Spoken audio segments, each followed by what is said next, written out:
Si je me rends au festival quasiment chaque année depuis que j'ai découvert la bande dessinée, c'est à cause du FOMO, la peur de manquer quelque chose. Chaque dernier week-end de janvier, Angoulême devient un peu the place to be pour tout amateur de bande dessinée qui se respecte. On a un peu l'impression que tout le monde y est. Les lecteurs, les auteurs, les éditeurs, les viol... Oh, ça fait trop tôt, on est qu'au début de la vidéo. Bref, on a l'impression que tout le monde est là, que quelque chose se joue et on a peur de manquer quelque chose d'important. Avec des goodies exclusifs, des expositions qu'on ne pourra voir qu'une seule fois dans sa vie, et puis les dédicaces qui sont l'occasion de rencontrer quasiment tous les auteuristes du milieu dans la même journée, sans parler des conférences et autres masterclass. Bref, c'est le FOMO. On a peur de louper toutes ces occasions, alors on va au festival.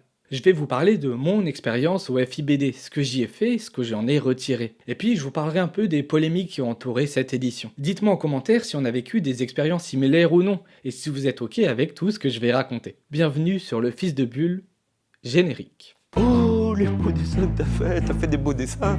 Astérix, c'est pas l'Arche de Tobin. Lisez des BD, faites je ne sais quoi, mais... La BD n'est plus ce qu'elle était. Un truc d'une rare indigence et d'une médiocrité inouïe. J'ai horreur de ça. T'as envie de faire de la bande dessinée, t'en fais ça. Plouf, plouf, plouf, du très grand art.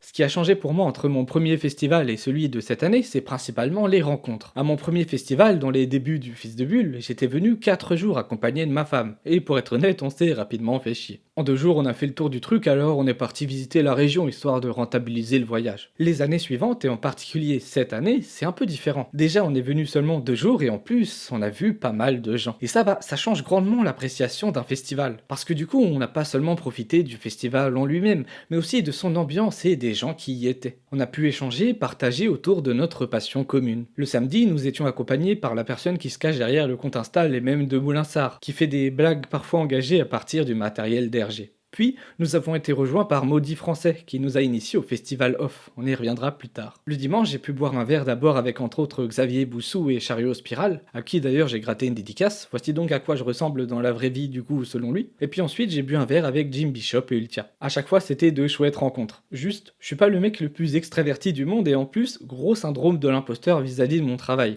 Donc, j'ai fait comme j'ai pu, ça m'a fait grave plaisir, j'espère que le plaisir était partagé. D'ailleurs, en parlant d'Ultia... Ouais, je vais participer au Culture Clash. On verra ce que ça donne. Mais ce que je peux vous dire, c'est qu'on va faire un live spécial avec Fils de Bulle. Parce que je compte bien donner comme thème bande dessinée. Et plus précisément, bande dessinée européenne après 2010.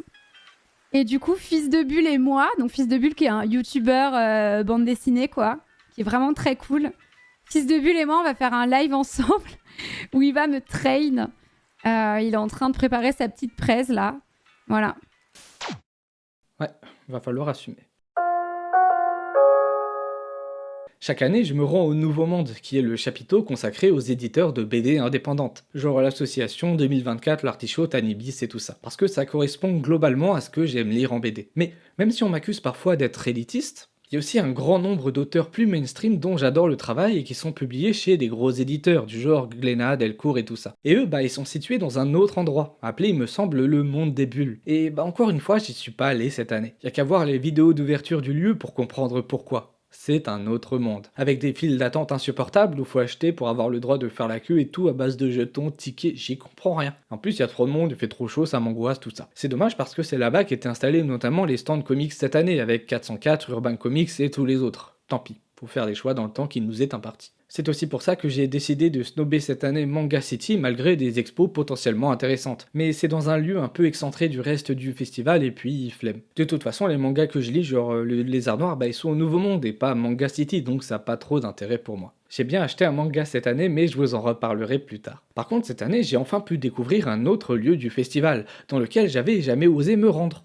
Le festival Off. Je remercie grandement Maudit Français et son acolyte Robin de nous y avoir accompagnés. C'est un lieu dans lequel je m'étais jamais rendu parce que c'est le domaine du fanzine et de l'auto-édition et que quand tu connais pas, tu sais pas trop quoi regarder, t'oses pas trop feuilleter, fouiller et tout ça. C'est un petit milieu, à la fois très ouvert, c'est des gens passionnés de BD qui sont avides de partage et de discussion, et en même temps un milieu un peu fermé, en apparence en tout cas, parce que tout le monde semble se connaître là-bas et viennent des mêmes écoles d'art, et quand t'es un peu introverti comme moi, c'est pas évident d'aller y tremper un orteil. Cela dit, c'est la partie du festival qu'on a finalement préférée. C'est une toute autre ambiance, avec des produits faits main, des fanzines bien sûr, mais aussi des tasses, des stickers, des trucs en crochet et tout. Il y a une créativité folle là-bas. J'ai acheté quelques fanzines, je commence vraiment à apprécier le délire, On m'en a offert aussi quelques-uns. Vraiment, ça foisonne d'idées là-dedans. J'aurais aimé y rester un peu plus longtemps, feuilleter plus longuement sur les stands. Je pense que l'an prochain, on se prévoira plus de temps pour bien en profiter. Aussi, cette effervescence m'a remotivé pour ma vidéo sur les fanzines. Je pense que je vais essayer de la sortir cette année. Je vais essayer d'augmenter un peu ma collection entre-temps d'ailleurs. Et ça m'a aussi remotivé à me replonger dans mes propres créations. Je me dis que le fanzine est assez permissif, que ça permet de tenter des choses, d'essayer des idées, de voir si ça prend, si ça rend bien, plutôt que de se mettre la pression pour faire un projet directement dans une grande maison. Donc je pense que je vais continuer de créer des choses de mon côté et qui sait, peut-être qu'au prochain festival, je viendrai avec quelques zines dans le sac à vendre ou à échanger contre les vôtres. Merci aux personnes que j'ai rencontrées là-bas, force à vous. Passons maintenant des exposants aux expositions.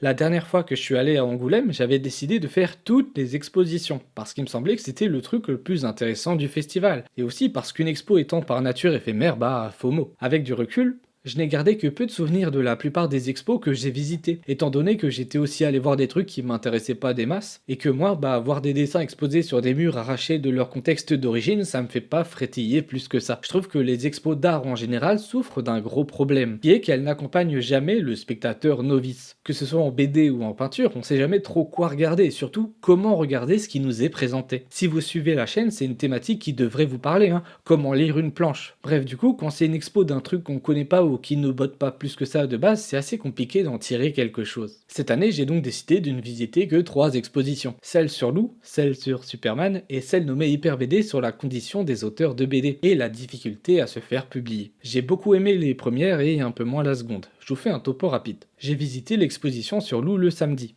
C'était une très bonne exposition garnie de planches originales qui cherchaient à recontextualiser chaque album de la série, en tentant de montrer quel procédé l'auteur mettait en place pour faire évoluer son personnage et l'univers de la série. C'était plutôt axé grand public et je savais déjà tout de ce que l'expo racontait. C'était agréable à parcourir, mais je suis quand même un peu déçu que l'expo n'ait pas mis en parallèle l'évolution de Lou avec d'autres personnages du franco-belge, ou bien développé le concept du jeu de tarot de Julien Nil pour développer la psychologie de ses personnages. Mais bon, c'est une expo familiale, pas un délire fils de Bulesque. Si vous en voulez plus, je vous conseille ma propre vidéo Lou vs Superman qui parle du rapport au temps qu'entretiennent les deux séries. Et en parlant de Superman, parlons de l'expo qui lui a été consacrée. Je voulais y aller le samedi, mais il y avait v'là le monde. Même avec le badge presse, c'était impossible d'y accéder. J'ai dû attendre le dimanche matin et encore on a poireauté presque 30 minutes dans la file. Tout ça pour dire que ça ramenait du monde. Pour info, cette année, c'est un peu l'année de Superman. Il y a un peu de hype avec l'annonce du nouveau film qui va sortir cet été et qui s'annonce lourd. Du coup, l'éditeur français mise un peu dessus. Je vous prépare moi-même une vidéo sur mes BD préférés sur le personnage. Aussi, normalement, on aurait dû pouvoir acheter l'affiche de l'expo,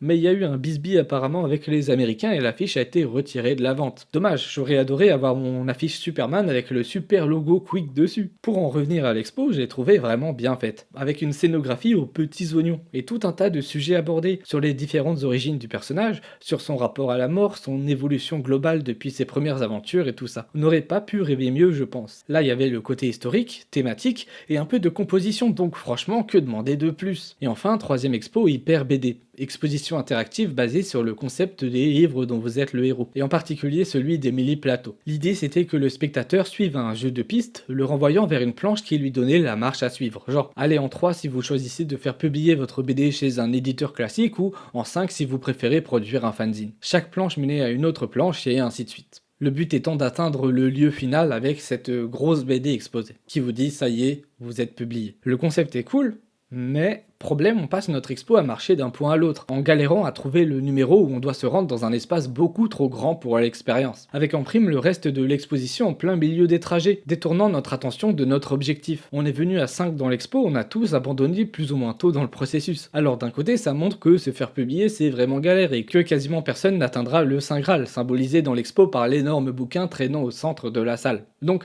c'est raccord avec le sujet, mais par contre niveau fun, c'est pas tout à fait ça. Donc finalement, je sais pas trop quoi en penser. Si vous avez fait l'expo, dites-moi en commentaire comment vous l'avez vécu, ça m'intéresse de savoir. Bref, du coup, j'ai préféré l'expo la plus mainstream du game. V'là la légitimité du bonhomme.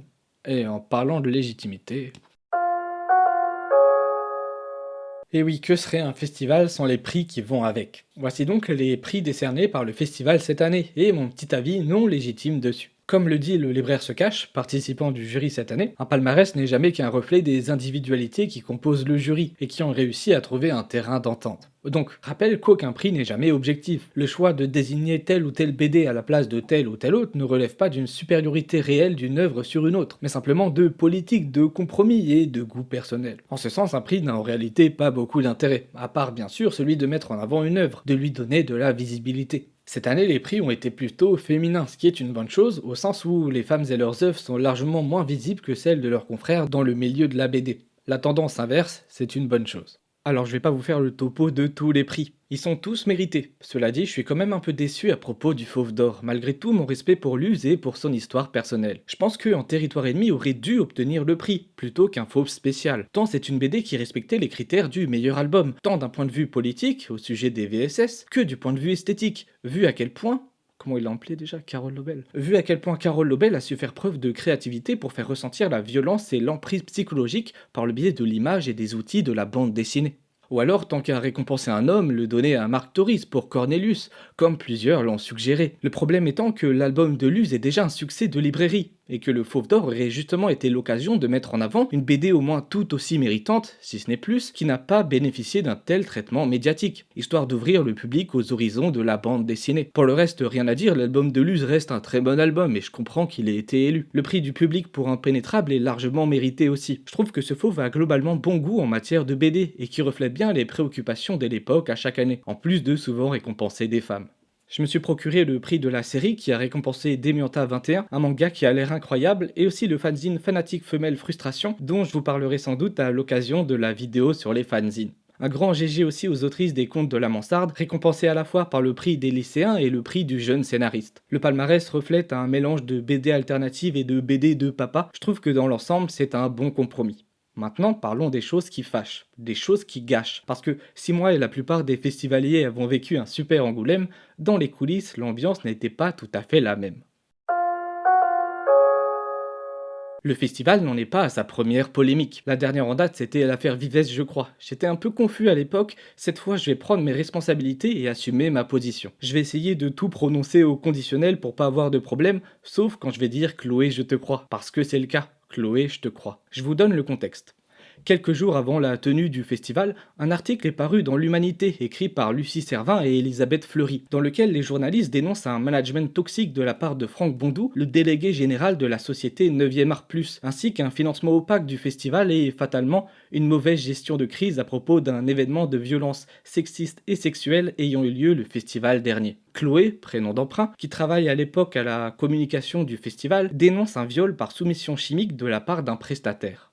Elle s'en réfère au RH du festival qui, selon l'Humanité, lui aurait répondu de prendre une pilule du lendemain et de retourner bosser. Elle porte plainte contre son agresseur et environ un mois plus tard, elle se retrouve licenciée par Franck Bondou. Ce dernier se défend dans la Charente Libre en disant que Chloé, je cite, cherche à établir un lien entre son licenciement et l'agression dont elle aurait été victime. Son licenciement est purement lié à son attitude dans le cadre professionnel. Fin de citation. Imaginons que nous croyons Monsieur Bondou, il en reste pas moins que les coïncidences sont troublantes. Et on pourrait penser que si Bondou était honnête, la direction du festival aurait pris l'affaire au sérieux, criant à qui veut l'entendre qu'un événement inacceptable a eu lieu et qu'ils vont tout mettre en œuvre pour protéger les femmes lors du prochain festival. Et puis que le prestataire est viré et qu'ils travailleront plus jamais avec. Au lieu de ça, il a fallu attendre 1 an pour que l'affaire remonte à la surface. Affaire mise sous silence par le festival, aucune information quant au prestataire, s'il a encore sous contrat, s'il était encore là cette année, etc. etc.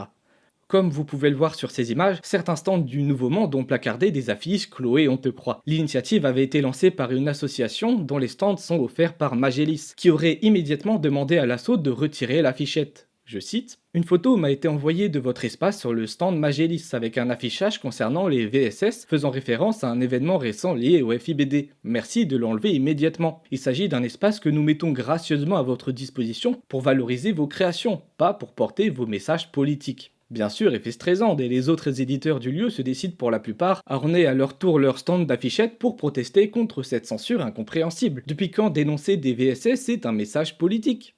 Enfin, je dis ça vu les réactions que l'affaire a suscitées, et vu les commentaires sous l'article de la Charente Libre, c'est finalement sans doute malheureusement le cas. Ainsi, malgré toutes les affaires de VSS dans le milieu de la BD, et en particulier lors des différentes tenues du festival, c'est un sujet qui semble délicat pour les organisateurs, qui au lieu de prendre position, semblent plutôt tenter de camoufler l'affaire pour ne pas créer de remous.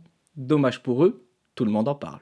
L'affaire Chloé est la goutte de trop d'un récipient déjà bien trop rempli, eu égard aux techniques managériales de Bondou, accusé entre autres de management toxique et de népotisme, sa fille ayant par ailleurs été nommée directrice du développement et de la communication depuis 2022. Bondou s'en défend, arguant que sa fille n'est pas celle de Fillon et que la sienne travaille véritablement, ce que je veux bien croire, mais dans des conditions pareilles, incapable de savoir si sa fille est la plus compétente pour régir le poste ou si elle est simplement la fille à son papa. D'autant que selon les différents articles que j'ai pu lire, ici et là, les financements du festival ne semble pas très clair. C'est pas trop mon domaine, je veux pas vous dire de bêtises, donc je vous mets en description un article de Blast sur le sujet. Est aussi dénoncé le partenariat avec Quick, chaîne française oui, mais de malbouffe quand même, partenariat qui fait grincer des dents, beaucoup de festivaliers ne voyant pas le rapport entre un hamburger en forme d'étoile de shérif et la culture que représente la bande dessinée, surtout dans un contexte de crise des agriculteurs français. Néanmoins, le partenariat semble-t-il porter ses fruits pour Quick, le restaurant d'Angoulême n'ayant jamais été autant plébiscité par les festivaliers que cette année. Regardez-moi cette file d'attente pour un hamburger. Mais, si Quick est un aussi bon sponsor, alors pourquoi les prix des tickets ont encore augmenté cette année? Et puis, c'est quoi cette histoire de photomaton utilisant une IA générative pour se transformer en perso de BD? Vu tous les questionnements au sujet de l'IA ayant cours dans le milieu de la BD actuellement, c'est un peu un manque de respect. D'ailleurs, les manifestants ne s'y sont pas trompés, puisque 2 individus masqués ont tagué l'enseigne durant le festival. Oh là là, c'est terrible. Que fait la police? En parlant de manifestation, la préfecture de Charente avait interdit toute manifestation sur la voie publique durant le festival, arguant il me semble un risque d'attaque terroriste. La préfecture a aussi prétendu qu'un appel à manifester a été lancé par le syndicat des éditeurs indépendants, appelant à, je cite, foutre le bordel à Angoulême. Information démentie par les intéressés, et en plus information facilement vérifiable, puisqu'il suffit de surveiller leurs canaux pour voir que ce n'est pas le cas. Comme quoi il se passe des choses vraiment pas très nettes au pays d'Angoulême. Je vous mets évidemment toutes les sources en description. Bref, financement opaque, népotisme, management toxique et mise sous le tapis d'une VSS, voici ce qui est reproché à Franck Bondou par les journalistes et les acteurs de la bande dessinée. Tout cela a fait assez de bruit pour que le ministère de la Culture lui-même promette de se pencher sur les dysfonctionnements du FIBD. Tout cela concorde avec le renouvellement dans quelques mois du contrat liant Bondou au festival. Le syndicat des éditeurs indépendants souhaite que le contrat cesse d'être renouvelé et qu'il soit remis sur le marché de la concurrence, afin que de nouveaux acteurs puissent se proposer pour reprendre le festival et peut-être l'emmener ailleurs dans une direction beaucoup plus saine. À voir ce que l'avenir va réserver à notre cher lieu de FOMO BDS. Voilà, j'ai fait ce que j'ai pu pour vous présenter l'affaire. On reviendra peut-être dessus en détail dans une future vidéo si j'arrive à trouver des intervenants pour expliquer tout ça mieux que moi. Mais voilà un peu toute l'affaire. Petite précision quand même, les informations vont très vite dans le milieu de la BD. Aussi, si vous êtes des auteurs ou autres acteurs du milieu ayant fait des choses similaires à l'affaire Chloé et que vous n'avez pas été inquiété jusqu'à présent, pas d'inquiétude, votre tour viendra. Vous pourrez toujours vous reconvertir en publiant des BD dans Charlotte Magazine. Chloé, on te croit.